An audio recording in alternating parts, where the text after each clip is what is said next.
Good evening. I have with me India's Finance Minister Nirmala Sitharaman in a first media interaction to a private channel.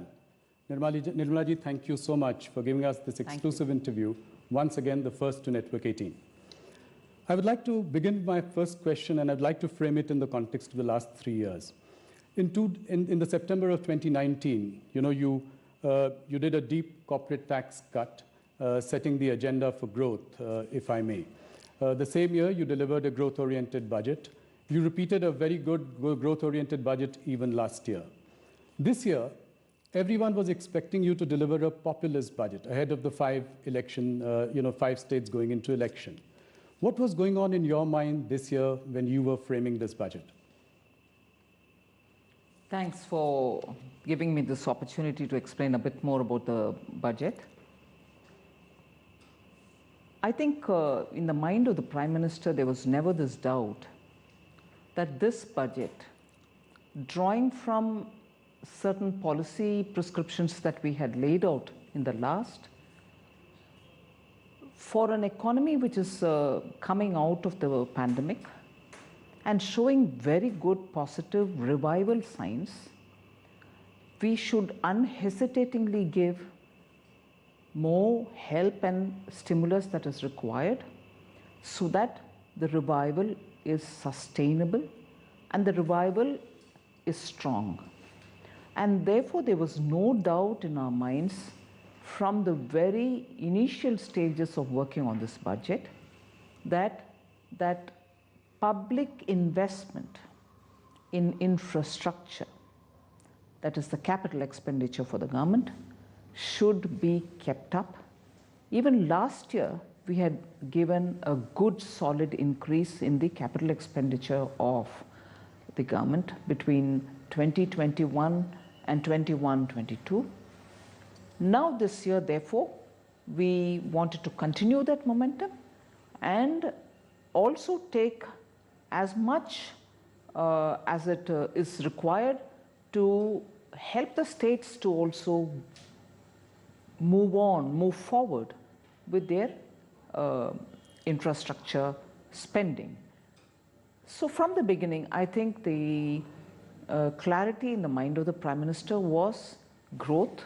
Growth has to be ensured, growth has to be sustained, and we have to lead it, because only by public expenditure on infrastructure building, we believe that the virtuous cycle will happen, and also there will be a crowding in effect for the private investments to come in.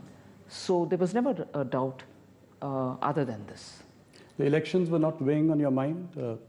No, actually, we thought if the economy does well and if growth has attained that kind of a momentum, the multiplier effect, which because when you spend on infrastructure and when you do capital expenditure, for every rupee that you spend, approximately 2.95 is what you would get as a multiplier, as opposed to when you're giving money through revenue expenditure, you get less than 1 rupee for every rupee that you spend, something in the range of 0.95 or something.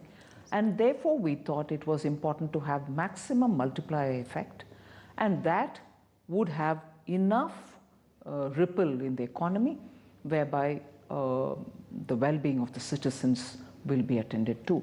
So if that is happening, why would any other consideration come in, even with the elections on? Elections come and go, but the economy, particularly at this time, at this juncture, requires that strong support. Nirmala ji, if you look at India, it is one of the bright spots in the global economy. That's Today, right. Our economy is expected to grow at 8.5% next year. The same number for China is 4.8%, Brazil 1.6%, Indonesia 5.6%. Do you think that an 8% plus kind of growth is sustainable over the next few years? If things go the way they are going now, in that gradually all sectors come up and are on their toes. And why do I say this? I recognize that even now the hospitality and contact intensive sectors are still requiring support, and that's been provided for in the budget. So our understanding is if even those sectors revive as much as they would like to, and with support from government and with support from the systems, banking and others, yes, that is achievable.